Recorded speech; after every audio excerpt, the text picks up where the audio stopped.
I should be like you, Mel.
Ultimate on-demand destination for the UK's best fan-led football podcasts. Want authentic supporter insight on all things Bournemouth? Follow Up the Cherries in all departments on the TalkSport Fan Network. Club-dedicated content created by the fans, for the fans. Search TalkSport Fan Network.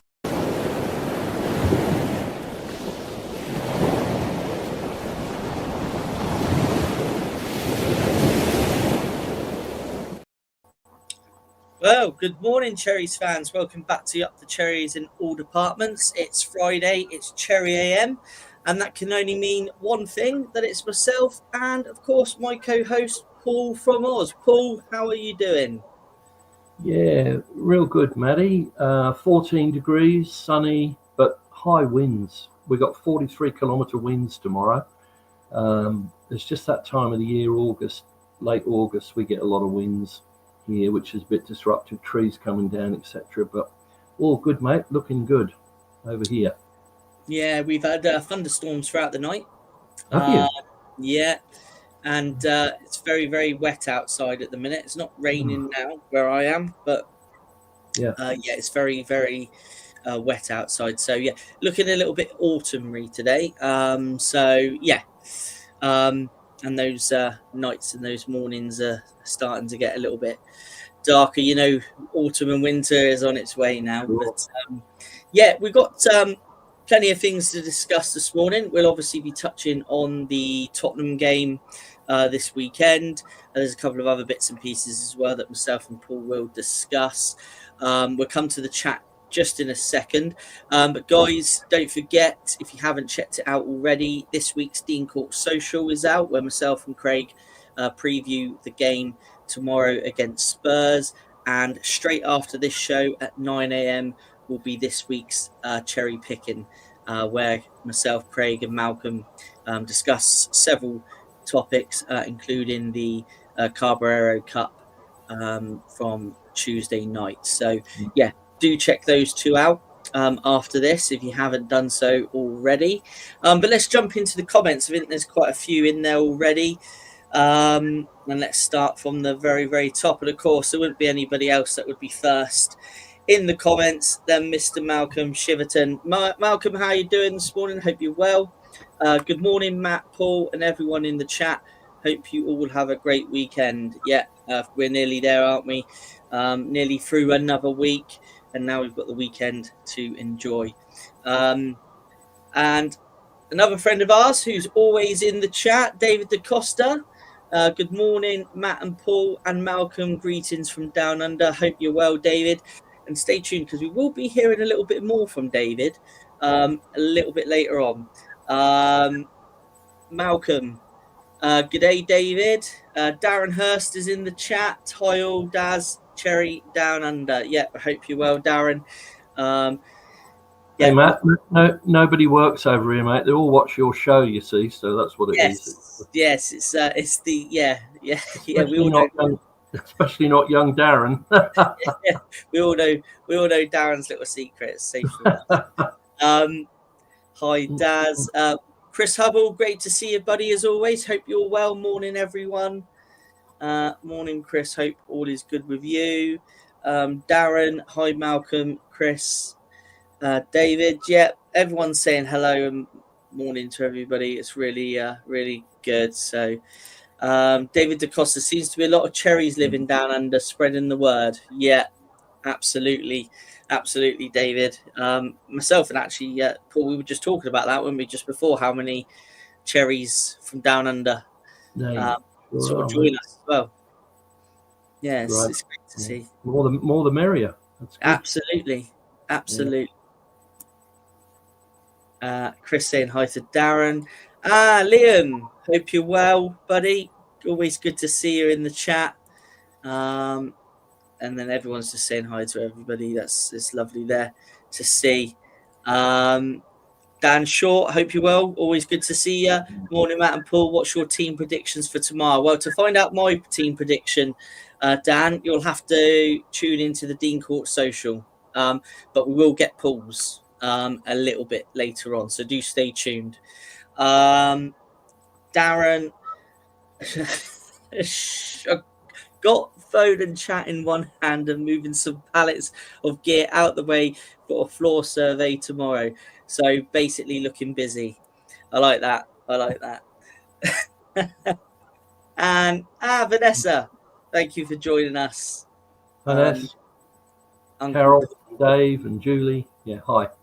Yeah, my nieces. Yeah, Uncle Paul is on the screen today as always. Cool. Well, we're going to get started. Obviously, I know some people will still be interested to hear on transfer rumours and things like that. There's a few people that have gone this week. We're going to get Paul's view on that. Obviously, we've got Philip Billing, who's left, who I know Paul's a very, very big fan of. Chris Mepham has now moved on to West Brom. There's a few that's gone out this week, isn't it? And I know Traore is nearly done, or is possibly done by now. But yeah, Paul, I know you've been a big Billing fan. Your thoughts on his move? Yeah, look, I think I'm disappointed. I think, he's capable of playing Premier League, in my opinion, Matt. I think my thoughts on the matter are that I think he's with Huddersfield originally, wasn't he? In the Premier League, they got relegated or something. This is just from my memory banks. I believe he's played Premier League for about 7 or 8 seasons, possibly 6 with us. And I guess, I think, he's been on good money. I reckon he's made big money. He's thought, okay, time to go home. Maybe he's homesick. I don't know. But he's gone to play. I can't pronounce the team he's going to play for. Magic Land or something or other, whatever it is. But I'm sorry to see him go. I think he has been a great servant to Bournemouth, and he's got us out of some scrapes. My memory of Phil, the great memory is the free kick against Forest to get us promoted. I mean, that was so out of it, wasn't it? Everybody thought he was going to cross it to the far post. The guy can do stuff that other players on the field can't, and that's seen him score some screamers. The one in America, to watch that, wow! But we all love different players. I've enjoyed watching Phil Bill. I wish he was still here, but times change. We move on. We've got new players coming in, and hopefully we can get someone who can give us the same sort of service as Phil did. Yeah, that's my opinion on Phil. But I like him as a player. Yeah. No, it's it's a shame when you're really fond of a player and they leave. Obviously, it's it's a shame, isn't it? But like you say, he's been a good servant to the club, and we wish him all the best, don't we? And like you say, I think you're spot on there. I think everyone's memory will always go back to that against Forest, where he's done that wonderful little set piece with Kiefer Moore, and the rest is history. And it's and there's other things as well. I mean, I think at Forest he scored an absolute screamer a few years back. I mean, there's some good memories when you look back at his time. It's been some good memories, and I think it's a good move for him, really, because I think he wants to be playing. He thinks every player that professional player thinks they should be in the first team, and I just think with us he was only going to be kind of like a bit part player. Obviously he had an excellent experience at Napoli last season, where he went and obviously got a winner's medal out there. So, I think it's best for him. He's going to be playing football. Also, I think he's going to be in the Europa League as well, isn't he? Is he? I didn't know that. Yeah, I believe so. Yeah. You know what, Matt? Anyway. With Phil Bill as well. You think back 9 months when we had all the young lads on the bench, and they'd lent Phil Bill out, and you look back, and at the time I thought, I still thought that was a mistake when they let him out. We really needed him. October, November, I think it was, when we went on that really good run. We had like 12 first teamers or 11 first teamers, and the rest of them were the development squad on the bench, weren't they? That's when we could have done. We could have done with Phil then. I hope we don't go down that road too often. But a funny thing, we had great results, didn't we? That's the thing, yeah. And with all those injuries at the time, they had some excellent football, and that was the time we went up to Newcastle and hammered them. So I could see where you're coming from. Obviously, he was loaned out by that point, but he would have obviously made an impact if he had been with us there. We will come across to Chris Mepham in a second. We'll just get Paul's thoughts on that, but let's just jump back into the chat very quickly. We've got Nick Gillins. Hope you're well, Nick. Always great to have you with us. Good morning, lads. Enjoyed the social last night. Great, Nick. Thanks for that. A tough one. I'm going up to Spurs for the first time tomorrow. Well, you're gonna love that stadium. It's something else. Hoping for a good performance and a decent result. Yeah, definitely. Guys, if you want to put score predictions and stuff for tomorrow in the chat, please do. Like I say, if you want to know my score prediction, you're going to have to do what Nick's done and watch the social, which is out now on the channel, and we'll get a score prediction off of Paul a little bit later on. Thoughts on the Amron thing? Yeah. Did you see that the other night, Paul? Yeah, I watched the 9-minute highlights of it. Yeah. I actually thought Grimsby were Division 1, but I think they're in Division 2. They're down. League 2. Yeah. But it's, if you put us in their shoes, if we'd have gone up to Grimsby and lost on penalties, how would we be feeling? And I think I'd think, oh dear. There's going to be a few dramas around the corner, I think, at United. As I say, I think they're due at Dean Court on the 14th of December. And I wish it was earlier. I wish it was next week, mate. But, we'll see at Christmas who's jumping ship, won't we? But, yeah, interesting.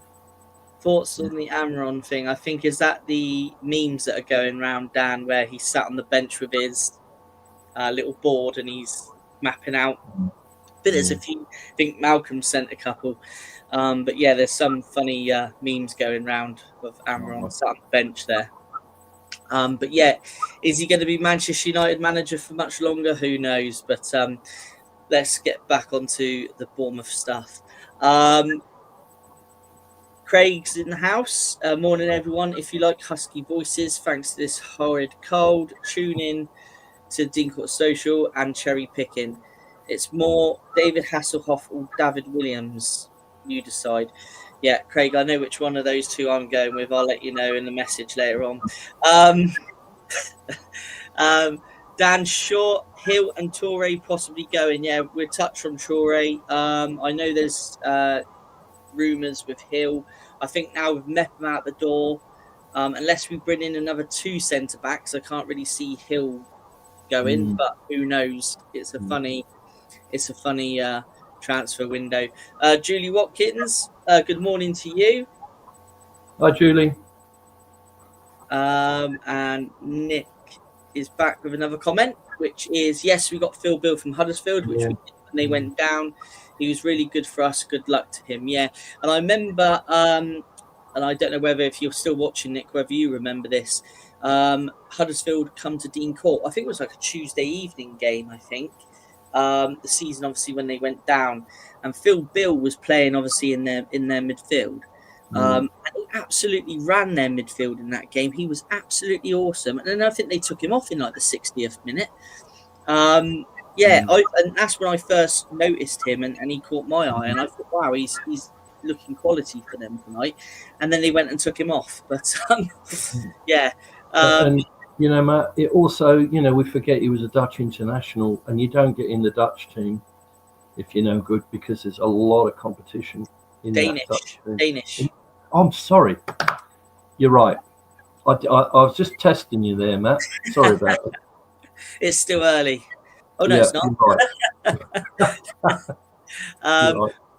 Malcolm, news on transfers this morning from Sky. Ben Winterburn set to go out on loan on Monday, as quoted by Mark McAdam.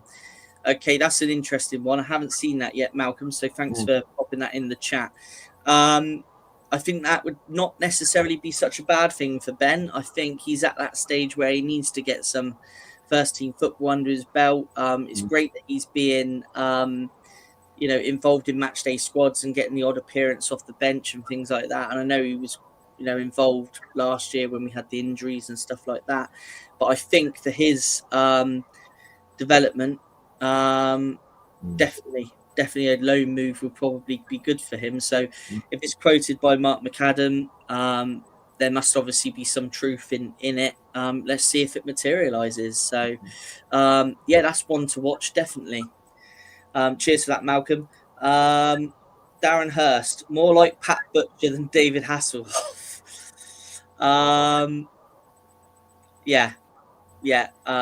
Got to agree with you on that one.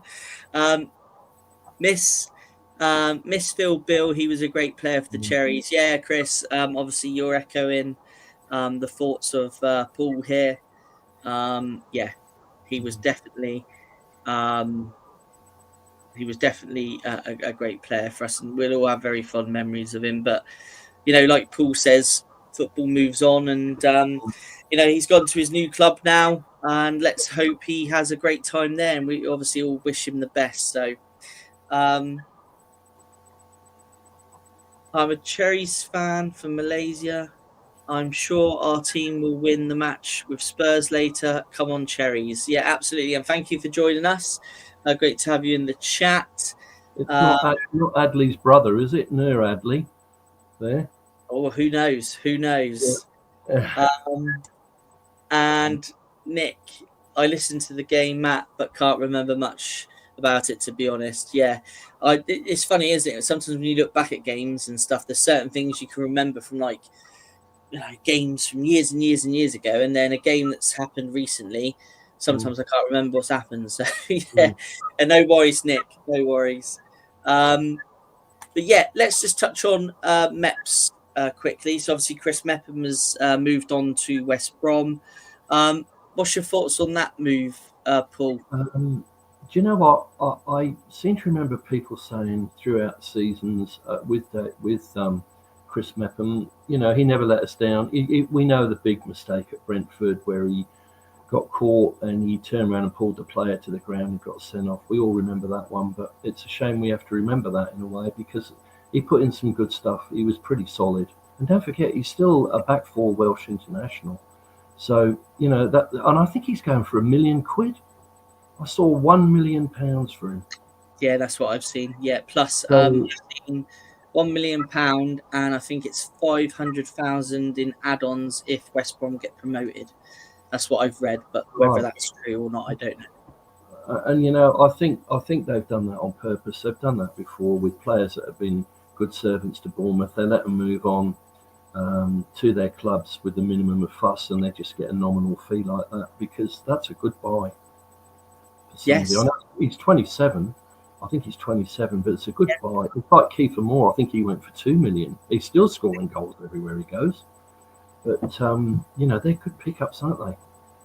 I mean, for West Brom, I think bringing someone in with Meps' experience, and I think at championship level, Meps is a fantastic defender, so they've got a really good player there. He wants to get into the Welsh squad, doesn't he? He wants to be playing for the World Cup when they get there. Yeah. He'll be playing as well as he can play, mate. He'll be outstanding. You want man of the match for them, and he'll go for it, because who wouldn't want to go to a World Cup? I mean, Brooksy Brooksy will be on the plane, I'm sure, if he keeps going the way he's going. But I'm quite happy with Chris Mepham. Whenever he was called on, and let's face it, to sit on the bench week after week and get on for 10 minutes and 20 minutes and would be difficult for him. Would have been difficult for him, and see more centre backs come in and then still have to have that attitude in training that I want to fight for my place. It would have been hard for him. Yeah, over the years, that's my opinion. I've enjoyed watching him play.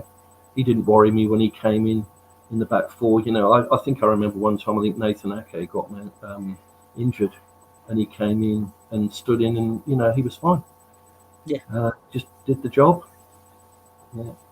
Yeah. No, it's another player that I think has probably made the right move for his career, and like we say, I think the main focus for Chris Mepham is to get into that Wales squad for the World Cup. Hopefully, and hopefully Wales qualify, and it'd be good to see Wales at another major tournament again. And for Meps, obviously his full focus is on his performance and getting on in to that squad. So just quickly going back to the comments very quickly. Nick Gillins, Amron seems like a decent chap, but that job is too much for him. Man, you are in a right mess, and it needs a really strong manager and personality to even begin to sort it out. I think that's a very, very good point. I think you're spot on there with that one, Nick.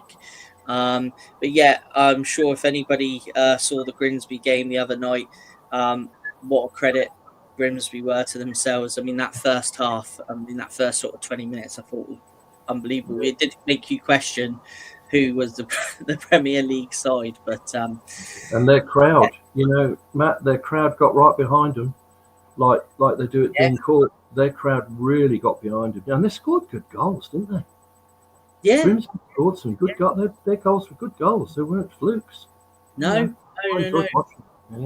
Thoroughly enjoyed it. Thoroughly enjoyed the game, and I hope Bananas in goal for United in December for them, mate.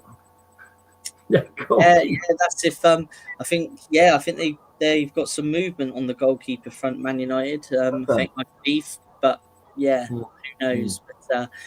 But just one quick comment before we move on. What United do not need is Andoni. That's absolutely, I couldn't agree more. And I think everybody watching this will also agree that Manchester United definitely do not need Mr. Andoni Iraola. He needs to obviously stay at Bournemouth. Absolutely. Just a little bit on Traoré, who looks set to go to Marseille. Like I say, I don't think it's completed yet, but it looks set to be done. With an obligation to buy after the loan deal. Paul Malcolm. Sorry, I get names confused. It's all right, Craig. It's early for me. It's early. You're Craig, aren't you? It's all right, Craig. Don't worry. I think, that's. We don't want Andoni going there, that's for sure. Sorry. No, we don't. We definitely don't. But Traoré looks set to move to Marseille. He's going to be, like I said, there's an obligation to buy, I believe. I think that's a good move for the player. I think this one. I think it's a shame for us. I think he could have had a good season. He had a good pre-season, didn't he? Yeah. And he didn't look out of place in America to me at all. He looked a better player. I think originally we paid 20 million for him. So I don't know what sort of fee or loan. It's going to be a loan, is it? So I don't know what we'd be getting. But I would have been quite comfortable personally with him staying with the team in the squad because he looked quite strong when he came on. I thought he was quite good. But again, it's people's opinions, isn't it? That matter. But no, definitely. And well, let's move on to someone that's linked to the club. Myself and Paul have overnight had a little bit of a look into this player. Looks pretty decent, Paul. I mean, I'll let you take it away on this one. Sure. But over to you. Yeah, his name's Álex Jiménez. Seems everybody's called Jiménez. Don't often play for Wolves, but there's Jiménez's everywhere. Spanish guy. There's been reported he's coming in on loan with an option to buy. 20 years old, and he's a right back. Surprise, surprise. And also he's classed as a wing back and a winger. So he's pretty simple, pretty versatile. He's a former Real Madrid player. And he wears the right coloured shirt, because if you see pictures of him on the internet, he's got like a Bournemouth shirt on, but it's the AC Milan shirt, the red and black stripes, which looks pretty cool. His market value is £15 million. As I say, there is an option to buy. However, there is this clause in there, which I was discussing with Matt, that Real Madrid, his former club, still retain a right on buyback next summer. So we're talking if he comes to Bournemouth for a season and he does exceptionally well, I'm not quite sure how to read into that, but it seems like they can interfere in a transfer if Bournemouth want to buy him in some shape or form there. So how does that read to you, a right of buyback? I think it's clever, to be honest, because I believe Liverpool have a buyback on Ben Doak. They do. So I think sometimes I think it's good business. To be fair, I mean, obviously it's probably not good for the club that's taking the player on, and obviously if they perform for that club, the club they brought them off can obviously buy them back. But I mean, they do retain a buyback clause, which is said to be €12 million, which expires in 2026. So he originally joined AC Milan on loan in 2023, and then the move was made permanent only for €5 million. According to this, but he's also an international under 15, 17 and 19 level for Spain. And he was actually at Real Madrid, when he was in Real Madrid's youth academy, he was actually a striker, but he was transitioned into a dynamic fullback. Right. It's Oh, sorry, Matty. There was a little bit in there about he'd had a fallout with AC Milan. He'd played a couple of games for them this season, and they've said, okay, we're going to drop you out the squad if you want. It seems like he wants to move, from what I was reading on the internet. How much you can trust on the internet, I don't know these days, but it's all speculation. He'd had a fallout with them, so he'd be looking for a club, that's for sure. And his preference, from what I read, is us. Yeah, well, it's also, I think he would also very, very much suit our style of play. He's known for his pace and also for his wide passing ranging as well. So it sounds like he would fit in.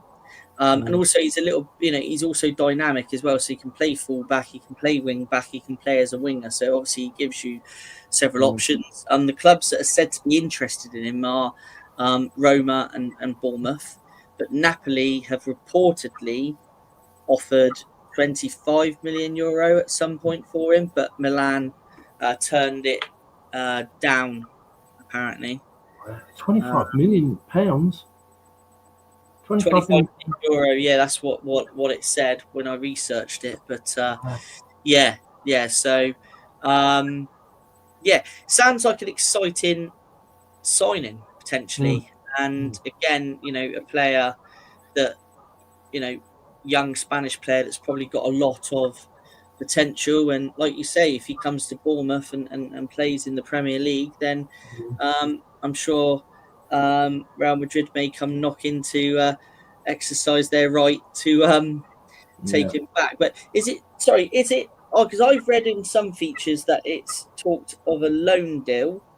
And then that's what I read. In other features that it's talked as a sell, because AC Milan would prefer to sell than loan. So who knows? It's all speculation, isn't it? You're right. But he's still young, isn't he? 20's young.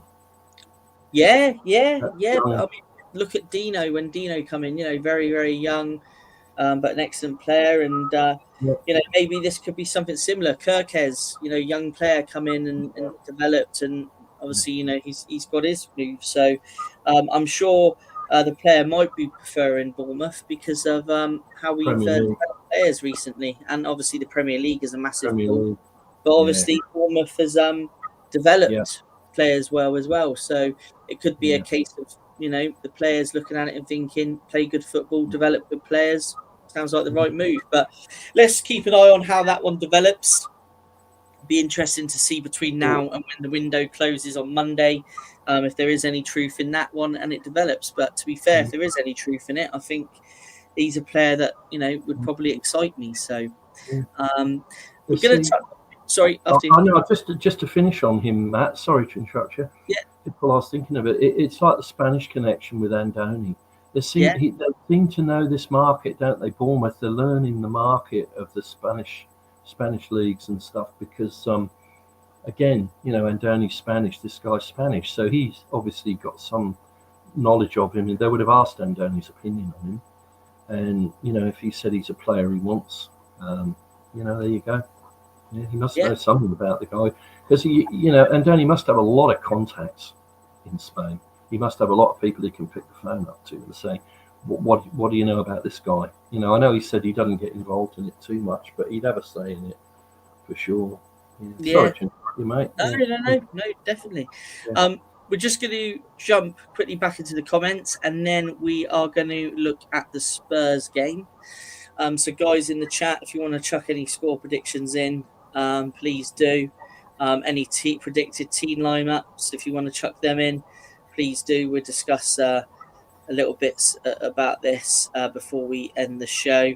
But yeah, back into the comments. Nick's agreeing with Darren's comment about United not needing Andoni. And yeah, we all totally agree with that. Craig, it reminds me of when the class of 92 were beaten by York City. A Tony Barraras top quarter super strike. Anyone? I only knew this watching an old Big Breakfast on YouTube. Right. Okay. Sounds like he's got a bit too much time on his hands. If he's watching old episodes of the Big Breakfast on YouTube. But anyway, moving on. Malcolm, does the chap think that transfer prices have gone crazy? Yeah, that's a good question, Malcolm, actually, because there is some crazy prices out there. But anybody got any opinions on that? Do chuck it in the chat. We'll touch on it. It's like house prices, mate, isn't it? House prices are the same. Crazy. Yeah.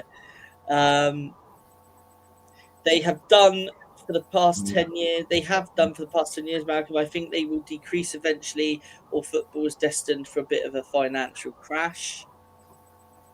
Yeah, quite possibly. Yeah. Malcolm, I agree. Prices have gone crazy due to the shortage of players, a bit like COVID toilet rolls. Chris Hubble going with a 2-2 draw. Yeah, it would be nice if we come back with a point tomorrow. I think that would be really, really pleasing. And Sean, good to see you, buddy. Just woke up. If you want a free game, come to the ladies' game at Ringwood against Exeter Sunday at 2 p.m. Yeah, of course, the ladies have been having some really good results.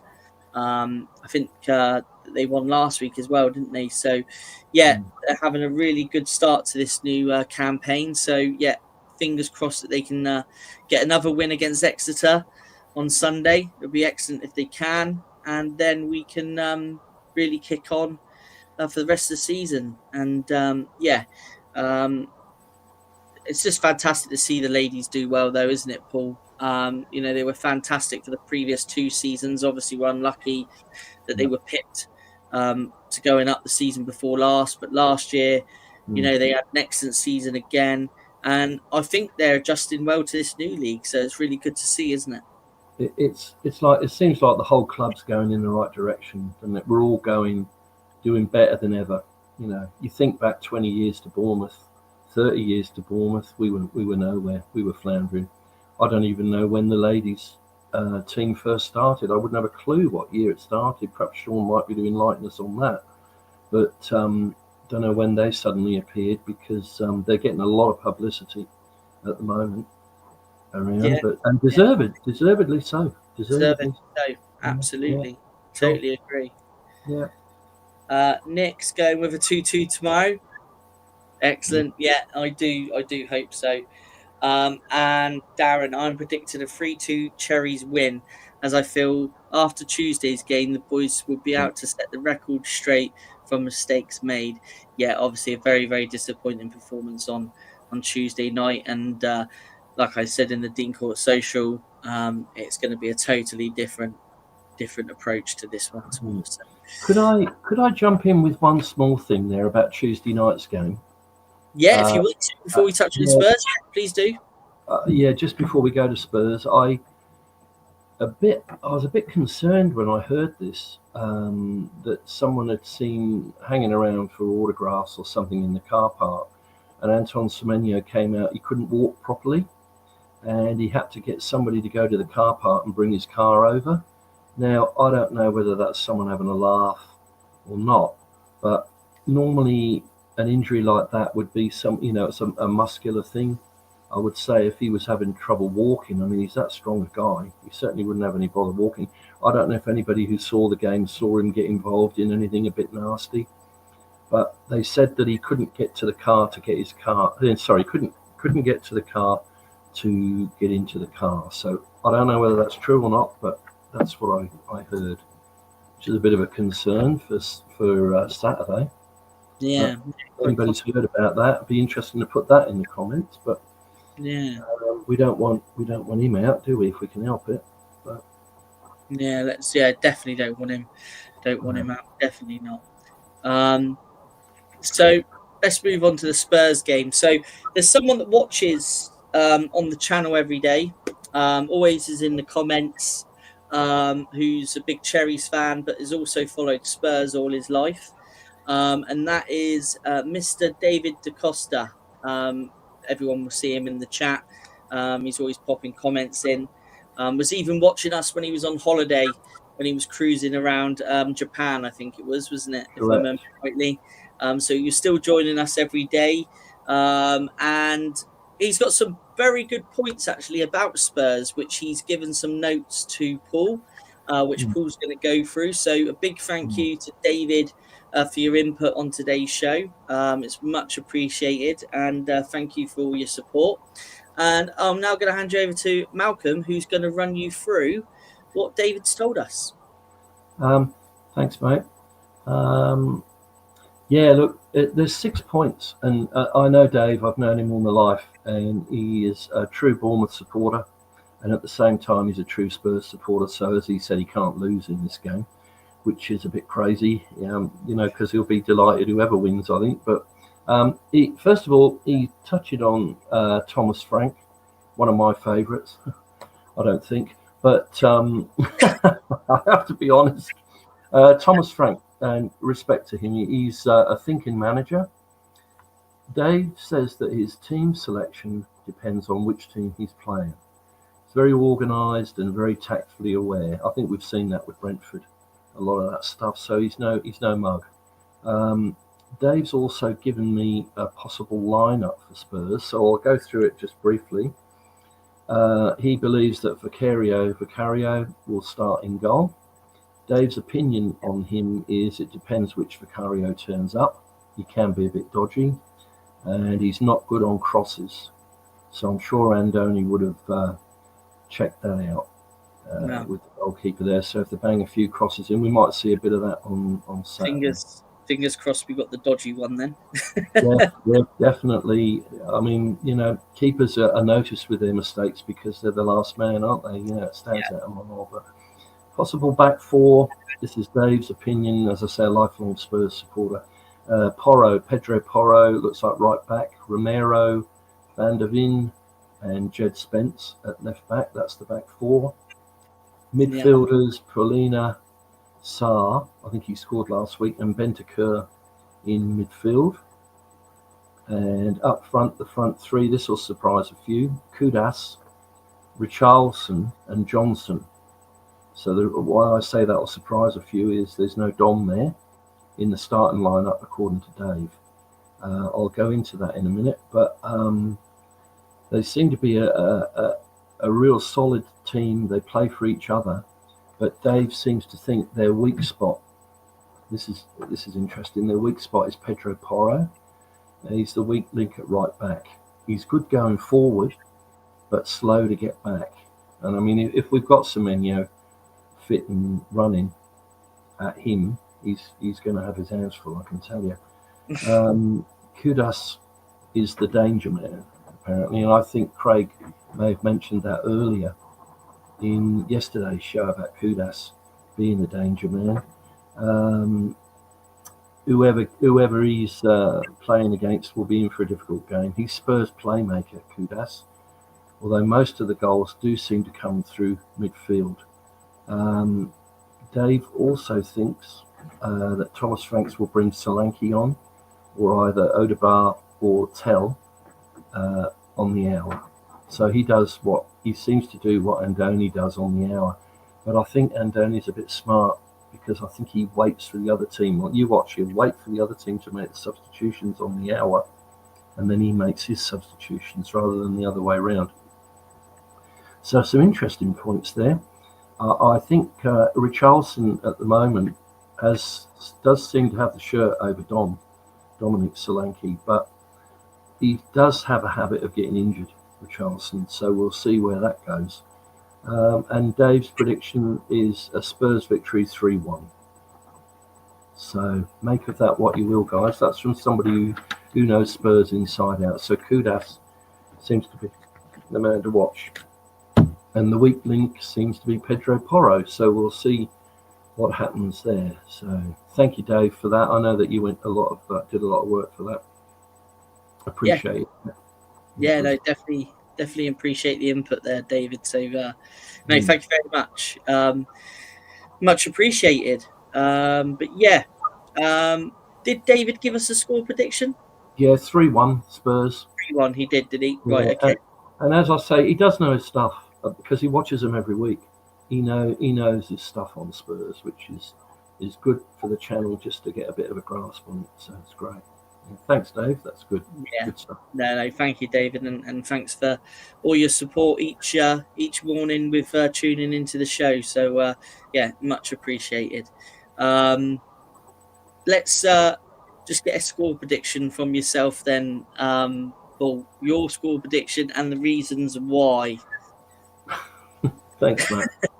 Good one. I'm not even going to bother with heart and head because I do think like that. But yeah, you know what? I'll be honest. I want to be honest with this. I think if we can get out with a draw, I'll be happy.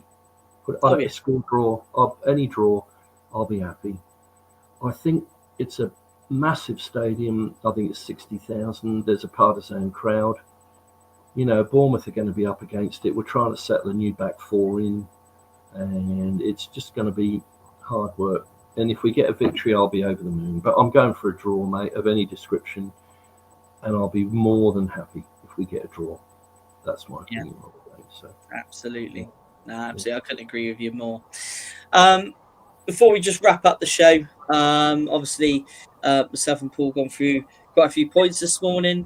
So we will wrap up very shortly. We'll come back to the comments. We'll look at some score predictions and some other comments in the chat before we wrap up. But don't forget, guys, if you haven't done so already, do please check out the Dean Court Social, the match preview for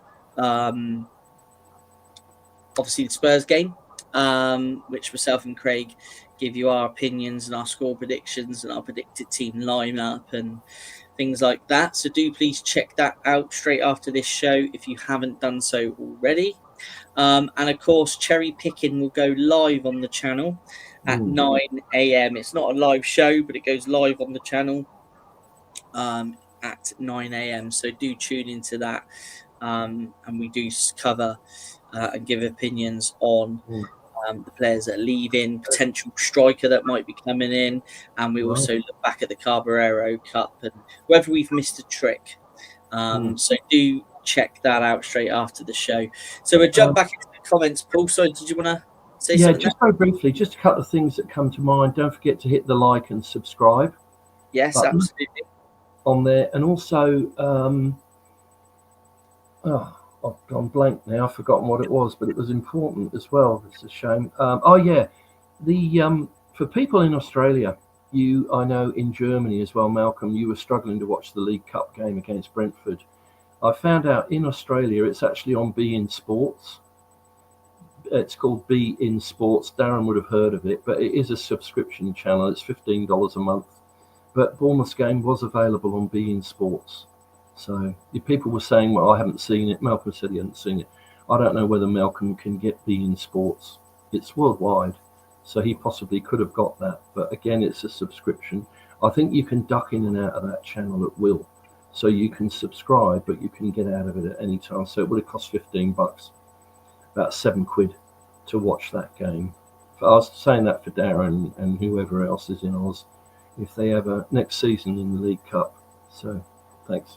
Yeah. Excellent. No, I'm sure Darren and others watching will appreciate that, to know that information. So, thanks for that, Paul. Excellent. Let's jump back into the comments. I'm just trying to work out where we were.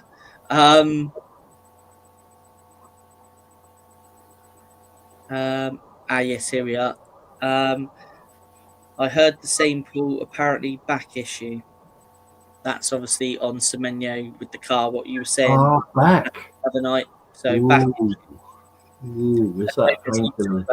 Yeah. Painkiller injection. Oh dear. Yeah. Bournemouth Ladies founded in 1992. That is correct. Bournemouth Ladies were founded in 1992, but I believe they then folded in 2009, but then they reformed in 2012. Right. So yeah, but originally they were formed in 1992. That is correct. They formed in 2009. Yeah, they did transition to semi-pro in 2023, but they were actually formed in 1992. All your Bournemouth shirts in the washing basket, Paul. That's Nick from the Australian Sydney Supporters Club. Yeah, I thought I'd go. I'm going to play for the All Blacks, mate, the footy team. So I thought I'd. I have got other shirts, but I've lent them to Matt, a lot of my stuff. I posted them in the mail to him. See those few behind? I got Defoe and all that stuff. But Yeah. Matt's got them all up there, mate. Yeah, I'm not short of a shirt or two, as I'm sure most people watching probably know. How many do you have now, Maddie? 100 and what? It's gone up to 106 now. Wow. But I haven't actually got any of The new players. the new shirts at the minute. I've been told I'm not allowed to buy any more at the minute, because I've got a special birthday coming up at the end of the year and people want to buy me things. So I've got to hold fire on the shirt collection at the minute. But yes, I've actually got the most recent one here, actually. I actually bought one for me dad about 25 years ago, which I had it all framed and signed by the players at the time, which he's now got framed in his dining room. The old kit man at the club. Nimbus. Mr. Sullivan. He lived just down the road from us at the time, and me and my brother gave him the shirt, and he took it into the players' lounge at the end of the game, and they got it all signed for him and everything. But I always wanted one, but I never ever got one at the time. But I've managed to track one down and got my own one, which is the centenary shirt from 25 years ago. Lovely. Lovely, mate. To be sent off to the framers. But that's the latest shirt. It's funny, that shirt, Matt, looks very Southamptonish, doesn't it? Yeah, that's the original team colours, though, isn't it? When you look back into the history, and obviously with white, I think, white shorts, wasn't it? Yeah, white shorts. Yeah, so that's the centenary shirt from 25 years ago. So. And I've always wanted one for the collection, and I managed to spot one and managed to get one. So, and like I say, my dad's had one for years, and we had it done for a present for him, which he's got lovely and all displayed in his dining room, all nicely framed with. There's players on there like Ian Cox is on there, Steve Fletcher, James Hayter, Mark Ovendale, Mark Steen. Sean O'Driscoll, who was coach at the time. Mel Machin's on there, who's manager at the time. So yeah, he's got some good signatures on that one. So yeah, but now I've got my own one. Sean, formed 2003. Yeah, formed in 1992, but folded in 2009, reformed in 2012. Yeah. Thank you again, David.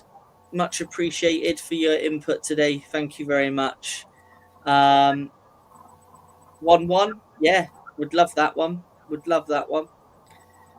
Be a great score if we could come away with a 1-1. Nick, the ones with Kelly Brook, Craig. Yeah, now, yeah, obviously we used to have, was it Denise Van Houten and then Kelly Brook? Yeah, there was some, lovely ladies on Big Breakfast from what I can remember. But yeah, Craig is definitely the man to ask, Nick, from the sounds of it, because he's obviously watching all the reruns on YouTube for some strange reason. But anyway, Tommy, great to see you. Thomas Frank is always a handful, but I reckon we can surprise some people. Yeah, why not? Why not? I mean, if we can put in a performance against Spurs like we did at Liverpool, why can't we surprise them? There's no reason why we can't. I think, like we say, if we come away with a draw, we'll all be saying that's an excellent win, an excellent point. But yeah, if we come away with a win, then that's going to be an absolutely fantastic result. So there's no reason why we can't surprise them. Yeah, you know what, Matt? Just that person that commented on there about it was Semenyo's back. That's a bit of a worry, isn't it? It's if they're not going to shout about it from the rooftops, Bournemouth. They're not going to let anybody know, but we as fans, that if he doesn't come out, he doesn't start. That's going to be a bit of a loss too, isn't it? If he's injured, we'll see, won't we? Or often they don't they give him a painkilling injection or something, don't they? Yeah. Yeah. Wow. Yeah. Let's just hope that's not too bad. I'm hoping that is not true. I'm hoping. So do I. Because we need him. We need him. Yep. I wish Royal Mail and Australia Post would hurry up and deliver my home and away kit without sponsorship. Yeah, I'm sure it's on its way, Darren. I'm sure it won't be long. BN Sports. Yeah. BN Sports. Thanks, Paul, for the info. Malcolm, where did you get your info? Mine's from Wikipedia. Yeah, I just quickly looked on Wikipedia, and it does say there on Wikipedia, founded 1992, 33 years ago, as Bournemouth. So yeah, it is on Wikipedia. Yeah, Wikipedia. Vanessa, need to set the scene with a win tomorrow, but it could be a fight to get there. Yeah, no, it could be. It'll be a hard match. It'll be a hard game. Yeah. It will be a difficult game. I mean, I don't know if anybody in the chat watched the Super Cup final. Really impressive. Yeah. Dave DeCosta did. I know. Yeah.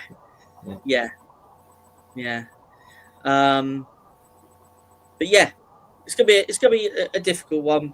There's no reason, like Tommy said earlier on, there's no reason why we can't cause a surprise there. That's strange. And last comment.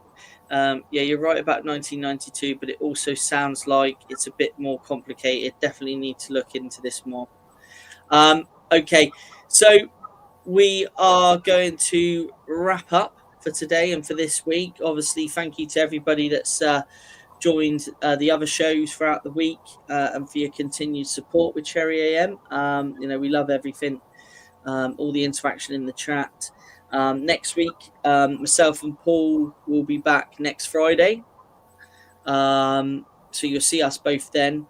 And then between Monday and Thursday, there will be a combination of Craig, Ollie, Malcolm, Sean. So there'll be some of those guys on during the week to bring you the Cherry AM show that we bring you every day now. But yeah, anyone that wants to ever get involved, do please give us an email at utciadafcb@gmail.com. But yeah, Again, thank you to everyone for your support. We'll just quickly jump back into the comments very quickly. Malcolm, thanks for the show, guys. Yeah, thank you, Malcolm. Tommy, thanks all. Thank you, Tommy, for joining us. Chris, great show. Matt and Paul, have a great weekend up the Cherries. Yeah, and it'd be an even better weekend if we can get something at Spurs. But on that note, everybody have a great weekend. Thank you for joining us. Cherry AM will be back on Monday at 8 a.m. And yeah, from myself and Paul, we will see you next Friday. Till then, up the Cherries. Up the Cherries. Yep.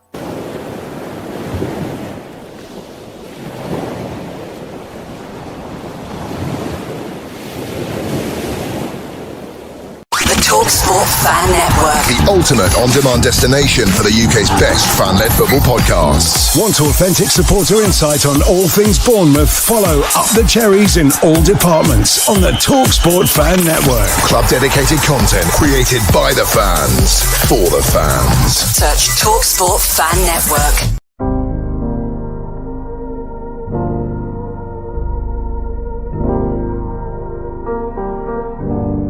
I should be like you, Mel.